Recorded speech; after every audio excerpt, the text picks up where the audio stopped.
Are you ready for this? A step above an entry-level turntable, and you won't spend more than 500 bucks for it. Now, I get asked all the time for recommendations on turntables, seriously, all the time. And usually I'll ask, certain questions, especially if it's somebody looking for an entry-level turntable, a beginner who's just now getting into vinyl records. I'll ask them things like, what is your budget? Do you care if it's automatic or manual? And 90% of the time, it's budget. It's strictly budget, and I won't recommend things that are below $100. But one that I typically will recommend is the AT-LP60X, which is a really good entry-level turntable. And stop cringing, I see you. It's okay for a beginner. I'm also a fan of U-Turn Audio and their turntables. For just a little bit more than the AT-LP60X, you can get a really good orbit. But what about when somebody is ready to, say, graduate to the next level, or graduate from their AT-LP60X or their cheaper turntable, and they are willing to spend just a bit more than they did on their first turntable? What do you recommend then? Especially if they don't want to spend upwards of $1,000. And you're in luck. It's sitting right in front of me. The RT85N from Fluance. Now, you may be somewhat familiar with the Fluance's RT85 turntable, and I think I might have even mentioned that on a previous video. But this is the 85N. And what makes the 85 and the 85N different? Well, it's this. It's the cart that the 85N comes with, and the N stands for, I'm going to get this probably wrong, so don't shoot me, Nagaoka MP110 cart. I think I might have said Nagaoka wrong, but I'm going to go with it. But it's the MP110 cart that comes with it. The 85, the RT85 comes with an Ortofon Blue, which is a really good cartridge. The blue can sometimes sound a little bit bright depending on what it's being played through. The MP110 is supposed to sound, at least from everything I had read prior to getting this delivered to me, the 85 or the MP110 is supposed to sound a bit warmer, not as bright as the Ortofon. And they're really not that much different in price, the blue or the MP110, which is why the 85 and the 85N are priced the same. So it really comes down to preference, which I'll get into in just a little bit. But the thing is, with the 85 and 85N, the 85N is not an upgrade from the 85. It's really just about the difference in the cartridge that comes with it. So other than the cart, what do you get with the 85N? So let's go over some of the features. The plinth itself is solid. It's got a solid feel to it. It's MDF, but it does have a veneer on it, which I don't know if you can hear that, if that's coming across on the mic. Here, let me try this. Any better?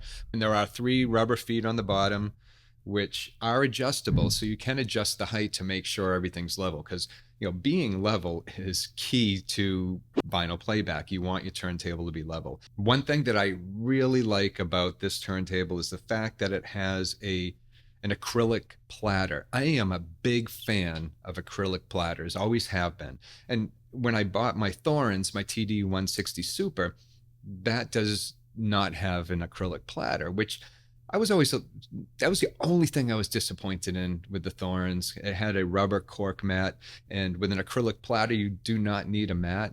I ended up replacing that rubber cork mat on my Thorns with an acrylic mat. But this does have an acrylic platter, which is great. But what I really love about this turntable, being at the price point it's at, is the fact that it does allow you to adjust the tracking force, and it also has anti-skate. A lot of turntables at this price range and below do not allow for an anti-skate adjustment.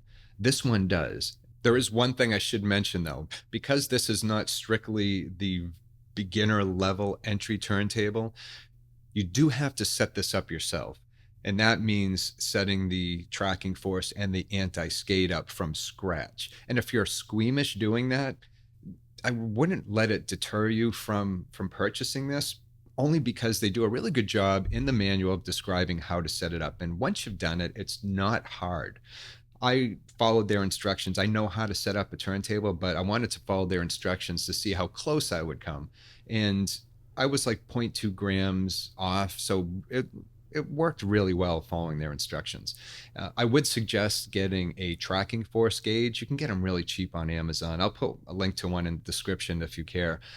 It does help with the setup, but like I said, You probably don't need it, but I would recommend it. As far as the anti-skate goes, the way I tested it is the way I always test anti-skate, using a blank side of a record.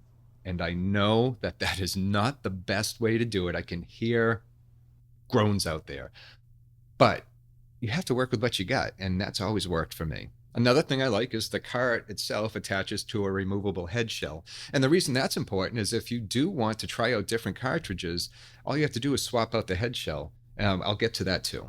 And the tone arm itself is S-shaped. Now, I know some people don't like S-shaped tone arms. Some prefer straight tone arms. I don't have a huge preference. I only care that it tracks well. So I didn't have a problem with it, and I made sure this tracked well. Other things worth mentioning, there are two speeds, 33 and a third and 45. And you're out of luck if you have 78s and want to play the 78s on this. You can't do that. Or if you have one of those really weird 16 RPM records from back in the day. And if you actually do have, if someone out there has one of those 16 RPM records, let me know in the comments. I'd love to know what's on that record. This is also a belt-driven motor, so it does mean that at some point you will have to swap out the belt for a new one. Belts do wear out, but you'll get a good 2 to 3 years use out of this before even having to think about it. And I was curious if Fluance had anything to say about their belt and when to swap it out, so I went to their website to check it out and saw this.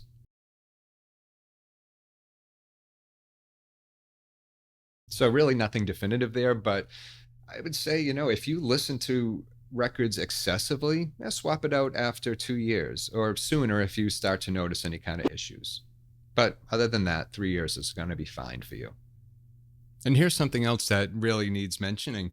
This does have an auto stop feature, which will prevent the platter from spinning after a few seconds of hitting the end of that run out groove. It doesn't lift the tone arm and return it to its cradle. It will stop and the stylus will just sit there. It will not wear it out. If you would like to shut that feature off, you can do so. There's a switch in the back that allows for that. The turntable does come with a number of color options, which is cool. But the one thing, and this is very, very, very important that I don't want to fail to mention this, you do need a phono preamp or a phono stage separate than this. It does not come with one built in like some entry-level turntables do to make it easier and to also negate having to buy an extra piece of gear. You do need to buy a phono preamp for this. Fluance does sell their own. I don't have any experience with their phono preamps, so I can't really speak to that. But there are some good, affordable phono preamps out there. I'll get to some of those in future videos, but just know that you will need your own. If you already have an amplifier or a receiver that has a phono stage built into it, well, then you don't have to worry about it. But if all you were using, like say you went from an AT LP60 with powered speakers directly to this, you will need something between the turntable and those speakers. I'd hate for you to get this home and find out you can't use it. And if you have any questions about any of that, feel free to reach out to me. I'm always happy to help. It also comes with a dust cover. So this is supplied. I don't have it on now. It comes with hinges, which are actually pretty solid hinges for the dust cover. The thing is, I did not set it up with the dust cover on because I don't listen to records with the dust cover attached. I like to just take it off. But I always put a dust cover on when my unit's not in use, just to avoid getting dust on it. I also don't play records with the dust cover on because I'm weird. Well, not because I'm weird, which I am, but it's really because having a cover on while you're playing there's a chance of picking up resonance. And speaking of resonance, I'm going to get to something else. But before I do, I want to talk a little bit about the cartridges. Now let's talk about the differences between the MP110 and the Ortophon Blue. And fortunately, I do have an Ortophon Blue in the house from a turntable I had bought years ago.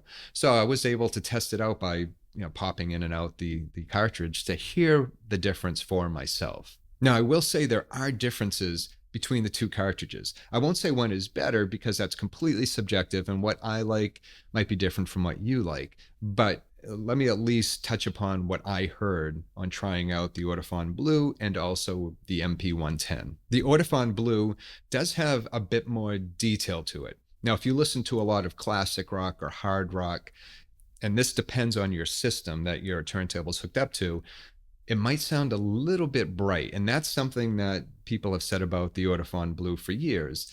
Again, it depends on your system. The MP110 was a little warmer, a little smoother. It rolled off those highs a bit, but you do lose some of that clarity and detail. Another option, which is a really good option, and I mentioned that because of the removable head shell here, you could always just buy another head shell, a replacement head shell, which Fluance also sells, and purchase an Ortofon Blue down the road. And depending on the music you're listening to, you can just swap them out, and it's extremely easy to do so. And I mentioned resonance. When I reached out to Fluance and asked if I could review this turntable for my audience, for my channel, they also sent along this. This is an isolation platform that they provide, has a little level in the middle there too. Again, leveling is important. But I do want to talk about this for a moment. Now, I have to say I was impressed with the isolation platform. It also has rubber feet, and I had placed it on my Pangea shelving unit when I was testing this out originally, or when it first came in. And I danced around in front of it just to see, can I get this needle to jump? I'm not going to say I body slammed myself. I'm sure I could have made it jump or pushed the stand or something, but jumping up and down lightly in front of it, walking around, dancing, and just being my normal foolish self, I did not get that needle to skip. So I attribute that to the platform. Now, at the top of the episode, I mentioned this as being the next step up from your entry-level turntable. Well, that's really not all this is. This is a very good unit. And depending on your needs and your listening style and the equipment that you listen through, this could very well be your last turntable. And one other thing that's extremely important that I don't want to fail to mention, hit the like button. Gotcha. Anyway, let me know your thoughts. Pop them in the comments. If you have any questions, if I failed to mention something about this unit that you'd like to know, let me know. I do recommend it. It's a great step up from the entry level at the $500 mark. So thank you for being here. And as always, thank you for watching. And until next time, take care of yourself and enjoy your records.